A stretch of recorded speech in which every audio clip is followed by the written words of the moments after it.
خلطة تبييض الملابس، الخلطة اللي بعد ما تحطيها على لبسك هيطلع ابيض قشطة من كتر النظافة. تعالي بقى اقولك الخلطة دي عبارة عن ايه، حاجات كلها على قد الايد، بس عايزة اقولك كل ما تغسلي بيها كل الناس هتقولك يا ترى انت حاطة ايه في لبسك عشان هو بقى قشطة بيلمع كده. بس اهم حاجة لو انت اول ما تشوفيني دعميني باللايك واشتركي في القناة عشان باذن الله يوصلك كل جديد، واهم حاجة انزلي في الكومنتات صلي على النبي كتير جدا. وعايزة اقولك ان شاء الله هتاخدي احلى نتيجة. النهارده هنعمل خلطة مع بعض، الخلطة دي بعد ما بتحطيها بجد على اللبس بتاعك لبسك بيبقى بيلمع وابيض قشطة، غير الريحة بتبقى تحفة. مهما كان فيه بقع وفيه اسمرار في اللبس بتاعك، مهما كان عندك اطفال وبوظت اي بقعة بتطلع من الخلطة دي، ده غير بقى الريحة. وبجد غسيلك الابيض هيبقى بيلمع وهيبقى احلى من الاول كمان. اول حاجة كده زي ما احنا متعودين نصلي على النبي زي ما قلت لكم، ويلا بقى نشوف هنعمل ايه. اول حاجه كده يا حلوين هنجيب معانا المسحوق بتاعنا العادي جدا، وهنبدا ان احنا نحط الكميه بتاعتنا كلها بالمنظر اللي انتوا شايفينه ده. تمام كده. عايزين بقى الحاجات اللي هتبدا كده وهنحطهم مع بعض. اول حاجه كيس من الفانيش، وهبدا ان انا احط كل الكميه. تمام كده. اهم حاجه طول ما انت بتتفرجي معايا تصلي على النبي كتير جدا، وان شاء الله تاخدي احلى نتيجه. تاخدي احلى نتيجه، لبسك هيبقى بيلمع من كتر النظافه. كمان يبقى حطينا معانا هنا كده كيس من الفانيش، ومعايا بتجيب الحاجات دي من عند اي بتاع منظفات. تمام كده يا حلوين.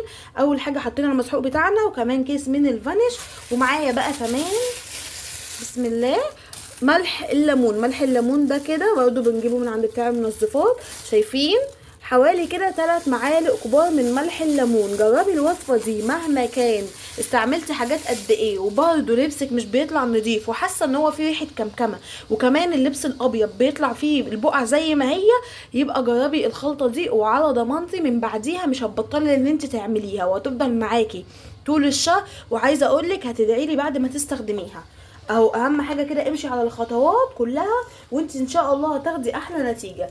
وتاني حاجه بقى كده يا حلوين معايا خدت بقى هاخد كده معلقه من البيكربونات الصوديوم شايفين كده، وكمان معلقه تانية اهو، يبقى معلقتين كده كبار حلوين كده من معلقتين من بيكربونات الصوديوم. ده بيتجاب من عند العطار يا حلوين، البنات اللي ما تعرفش والستات كده اللي ما تعرفش بيتجاب منين. وبقى شايفين كده يبقى حطينا كيس من الفانيش وبيكربونات الصوديوم وكمان ملح الليمون والمسحوق بتاعنا، اي نوع مسحوق عادي اللي انت بتستخدميه اللي انت بتستخدميه امشي عليه اهو بقى.